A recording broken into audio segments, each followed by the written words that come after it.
There's a lot of work going on inside the house, but we got a lot of work going on under the house as well. Did you know that a damp crawl space or a basement could destroy all the hard work we're doing up there with our floors?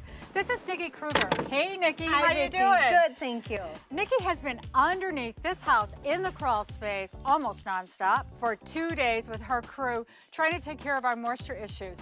Nikki, what have you guys been doing? Well, we noticed when we were looking inside here and got inside to take a good look, there was a lot of mold, insects, a lot of odor that was probably rising to the upstairs of the house. Yeah, like a musty smell going on. Musty smell, and that was leading to the moisture issues with their wood floors. And that can really ruin them over time and just cup them right up. Absolutely. Most people don't realize that 50% of the air in your home is coming from the crawl space or basement. Yeah, so if you've got like yuck down there, you got yuck up there, right? That's right, that's right. Okay, so step me through what you and your crew did underneath here. Sure. First of all, we cleaned out as much as we could from the space, and then we laid a high-quality vapor barrier, which is very important. This is going to help. Now, is that just like a piece of plastic like I would get at the home improvement store? No, this is 12 mil, which makes it commercial grade. Okay. And we're going to go all the way up the walls to help prevent moisture from infiltrating into the crawl space or basement and then upstairs. Okay. What about the vents that I see all the way around the house? Did you leave those open or No, close we them? did close those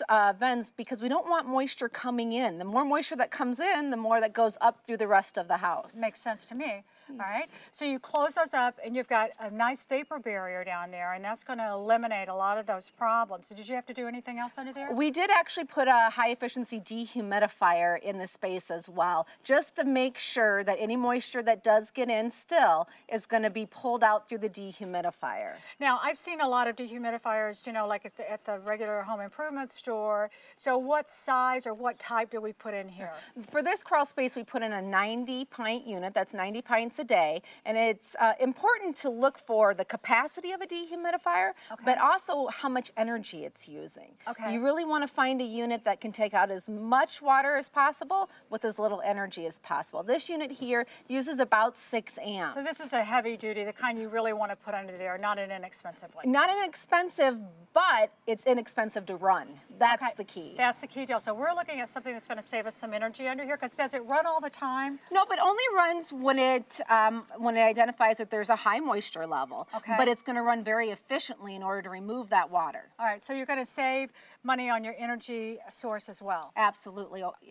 Okay, now, once you have this installed, what is the homeowner going to have to do to maintain this great air in the crawl space? Sure, there's a high efficiency filter on the dehumidifier that will need to be replaced once or twice a year. The homeowner easy access, they can replace it themselves. Okay, so what about that water that it's taking out, those 90 pints a day that you're talking about?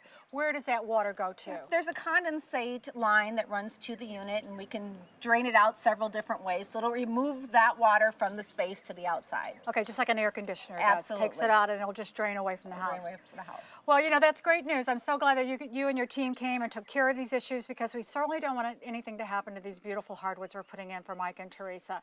All right? Great. And try to stay out from those holes, okay? Thank you. Thanks.